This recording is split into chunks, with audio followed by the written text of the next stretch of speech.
Hi കൂട്ടുകാരെ, നമ്മൾ ഇന്ന് ഉണ്ടാക്കാൻ പോകുന്നത് നല്ല ഉരുളക്കിഴങ്ങ് കൊണ്ടുള്ള ഫ്രൈ ആണ്. അടിപൊളി ടേസ്റ്റ്. നമ്മളെ വൈകുന്നേരത്തെ ചായക്കടിക്കും പറ്റും. പിന്നെ നമുക്ക് ചോറിനും കൂട്ടാൻ നല്ല ടേസ്റ്റ് ഉണ്ടാവും. കുട്ടികൾക്ക് ഒരുപാട് ഇഷ്ടപ്പെടും. അടിപൊളി ടേസ്റ്റിലുള്ള ഉരുളക്കിഴങ്ങ് ഫ്രൈ എങ്ങനെയാണ് ഉണ്ടാക്കുന്നതെന്ന് കാണിച്ചു തരാം. അങ്ങനെ ഞാൻ 3 ഉരുളക്കിഴങ്ങാണ് എടുത്തത്. ഇതെല്ലാവർക്കും ഇഷ്ടപ്പെടും, കുട്ടികൾക്കും ഇഷ്ടപ്പെടും, വലിയവർക്കും ഇഷ്ടപ്പെടും.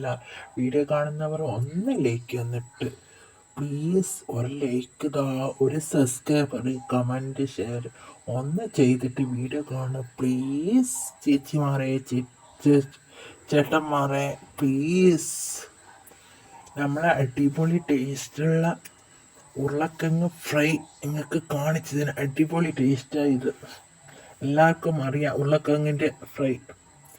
അങ്ങനെ നമ്മളെ ഉരുളക്കിഴങ്ങ് 3 ഉരുളക്കിഴങ്ങ് ഞാനെടുത്ത് അതിൻ്റെ തൊലിയെല്ലാം പോക്കി വെച്ച് പിന്നെ നമ്മൾ നീളത്തിൽ ചെറുങ്ങനെ മുറിച്ചിട്ട് വെക്കുന്നതാണ്. വീഡിയോ കാണുന്നവർ ഒന്ന് ലൈക്ക് ചെയ്യണേ പ്ലീസ്. ചേട്ടന്മാരെ, അമ്മമാരെ, ചേച്ചിമാരെ. അങ്ങനെ നമ്മളെ ഉരുളക്കിഴങ്ങ് ചെറുങ്ങനെ ആക്കിയിട്ട് മുറിച്ച് കുറച്ച് ഉപ്പും നല്ലോണം കഴുകി വൃത്തിയാക്കി വെച്ച് എന്നിട്ട് കുറച്ച് ഉപ്പിട്ട് നല്ല കാശ്മീരി മുളകും 1/4 ടീസ്പൂൺ മഞ്ഞൾ പൊടിയും കാശ്മീരി മുളകും 1/2 ടീസ്പൂണും നല്ലോണം കുഴച്ചിട്ട് വെക്കുക ഒരു 10 മിനിറ്റ്. ഇങ്ങനെ അടിപൊളിയുള്ള നമ്മളെ ഉരുളക്കിഴങ്ങ് ഫ്രൈ. നമുക്ക് മീനില്ലെങ്കിലും നല്ല പൊരിച്ച മീനെ പോലെ നല്ലോണം കൂട്ടാം. പിന്നെ വൈകുന്നേരത്തെ ചായക്കടിക്കും തിന്നാം. അടിപൊളി ടേസ്റ്റാണ്, എങ്ങനെയും തിന്നാം. അങ്ങനെ നമ്മൾ നല്ലോണം ഇതാക്കിയിട്ട് വെച്ച് നമ്മളെ ചീനച്ചട്ടി വെച്ച് നമ്മളെ വെളിച്ചെണ്ണ ഒഴിച്ച് എന്നിട്ട് നമുക്ക് ഫ്രൈ ആക്കിയിട്ട് എടുക്കാം.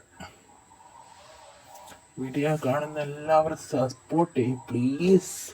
ഒന്ന് സപ്പോർട്ട് ചെയ്ത് വീഡിയോ കാണും പ്ലീസ്.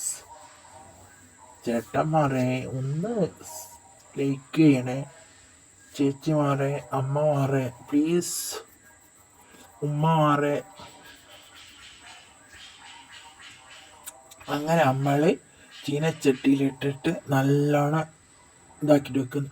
ഒരു 5 മിനിറ്റ് 10 മിനിറ്റ് ആയി കഴിഞ്ഞാൽ നല്ല ഒരു ഇതായിട്ട് വരും.